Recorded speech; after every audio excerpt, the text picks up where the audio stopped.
Jā, es esmu rīdziniece. Pati mūstu. Bet ko rīdzinieks? Nu, ko visi rīdzinieki brauc uz darbu, brauc mājās, strādā, dzīvo, atpūšās. Un tad kaut kādos brīvos brīžos mēģina tikt kaut kur ārā no Rīgas. It īpaši labs laiks, ne? Nu, mazā līnija bija tāda pat, kā mēs tagad, nu tikai garāka. Diezgan tāda introverta. Bet es brīnos, kā es esmu nonākusi tur, kur es esmu nonākusi. Pamatskolas beigās es nonācu Annas ielā ar draudzeni.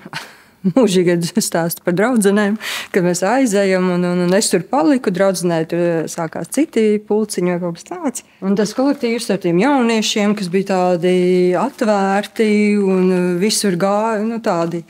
Tas paķēra arī mani līdzi, un tā kaut kā tajā visā es sāku malties pie mākslā kā tādā. Jā, miktīgi.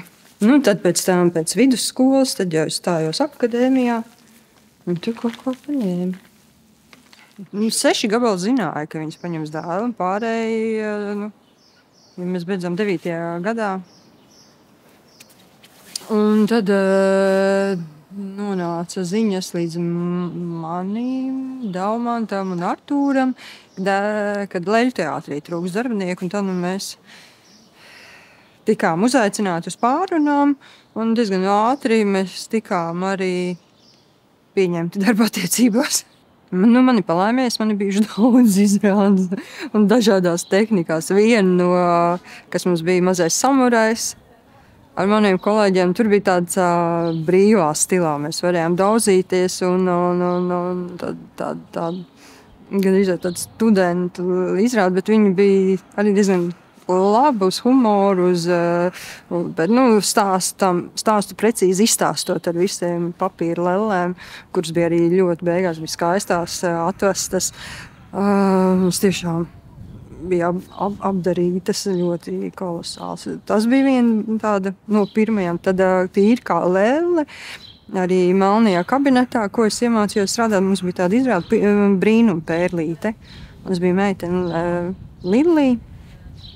Un tad es sāku saprast vispār Leļu teātru kā komandas darbu, kas tas ir, kā tas rodās. Un tad kā strādā, kā tev jājūt partneri, kā partneris jūt tevi.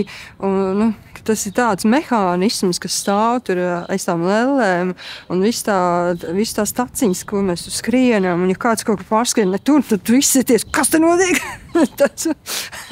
Un tad ej tālāk, paņem kaut ko citu, kā citu leli. Un tad jau daudz, kas tika, ka tu redzi no malas, cik foršs tas mākslas veids ir.